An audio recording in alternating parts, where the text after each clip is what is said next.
어떤 상황에서 입장을 확실하게 하지 않고 이도 저도 아니게 애매하게 하면 치열하게 고민하지 않고 대충 어느 지점에서 타협한 것으로 보일 수가 있지요.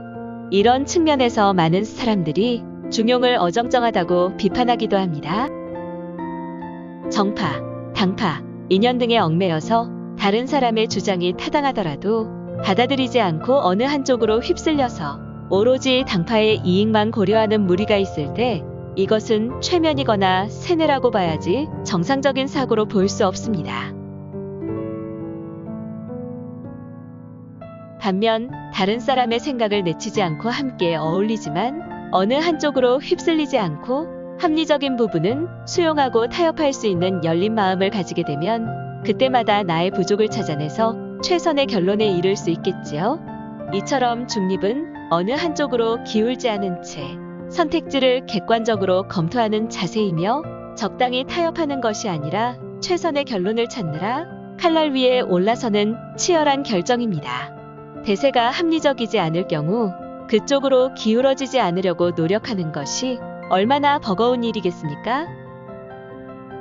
관료제에서 사람은 직무상으로 위와 아래로 구분되는데 최근 우리 사회에서 갑질과 미투가 문제가 되고 있습니다. 중용에서는 아래와 위가 상생하는 길을 어떻게 볼까요? 아래는 위가 직무를 수행하도록 도움을 주고 있고 그로 인해 위는 직접 많은 일을 하지 않아도 되니까 늘 아래는 위에게 고마운 존재입니다. 그러나 위는 오히려 내가 있으니 너가 있는 거야 라는 생각을 합니다.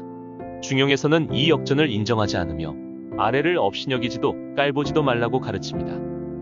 아래는 한시라도 빨리 탈출해야 하는 자리고 위를 한시라도 빨리 쟁취해야 하는 자리로 인식하게 되면 아래와 위는 기능적 관계가 아니라 빼앗고 빼앗기는 약탈적 관계로 전환되므로 아래는 위를 잡아서 끌어내리지 말아야 합니다. 이런 것이 작동되지 않으면 모든 것이 불안해지게 되고 약자가 되지 않기 위해 끼리끼리 모여 웅성거리며 불안을 잊으려는 행동을 하게 되는 것입니다. 자기 자신을 바로잡아야 합니다. 그리고 다른 사람에게 무리하게 요구하지 말아야 합니다. 포기와 끈기의 차이는 자신을 일으킬 힘이 있느냐 없느냐에 달려있지요. 체력으로는 도저히 일어설 수 없더라도 정신력이 있으면 그만두려는 자신을 다독이고 설득하여 재출발할 수가 있습니다. 이러한 정신력은 대체 어디에서 오는 것일까요? 부끄러움을 넘어서면 체면이 구겨지는 정도이나 여기서 나아가 용기와 연결되어야 하는데 도전이라는 계기가 들어가야 합니다. 자신에게 없는 것을 자기 것으로 만들려면 오랜 시간을 들여 반복과 노력하는 고통의 과정을 거쳐야 합니다. 오랜 고통 끝에 지혜를 얻을 수 있다면 아무리 힘들어도 끝까지 배우게 되겠죠. 이웃과 세상을 돕는 선행을 하다 보면 뜻하지 않게 주위의 오해를 받을 수가 있게 되는데 보통은 선행을 계속하기 어렵죠. 선행을 계속하기 위한 동력은 무엇일까요? 사랑입니다. 사랑이 진실하고 그 힘이 강력하면 오해에 억울해하지 않고 오해마저 녹일 수가 있는 것입니다. 더 많은 정보와 데이터를 모아서 완전한 판단을 내리고 싶더라도 제한된 시간 안에서 살아가므로 무한정 판단을 미룰 수가 없습니다. 인공지능과 빅데이터의 도움을 받더라도 실수할 가능성을 완전히 없앨 수는 없지요. 유학에서는 판단을 내릴 때 실수할 가능성을 줄이기 위한 기준 또는 체크포인트로 3중, 즉 의례, 제도, 고문을 제시하였습니다. 의례는 개인의 처지와 상황에 따라 무엇을 해야 하는지 논의하는 것이며 제도는 할 수 있는 것과 없는 것을 나누고 또 하더라도 어떻게 하는지 방법을 담고 있고 고문은 과거의 오랜 시간을 통해 검증된 지식을 담고 있습니다. 같은 3중이라도 시대적 차이가 있습니다.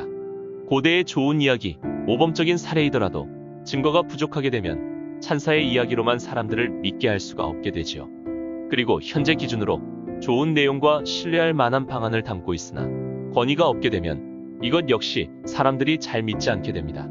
중용에서는 실수를 줄이기 위해 이처럼 3중이 증거와 권위를 가져야 한다고 말하고 있습니다.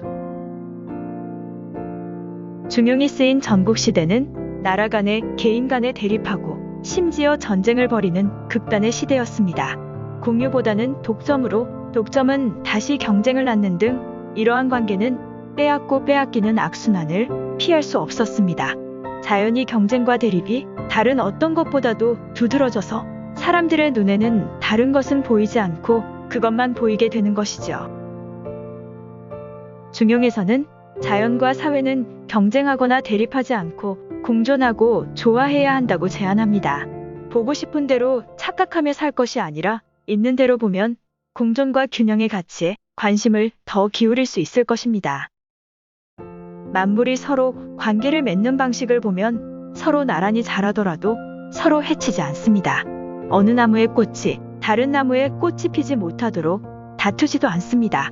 이러한 것을 바탕으로 중용에서는 우리에게 시선을 교정하도록 요청하고 있습니다.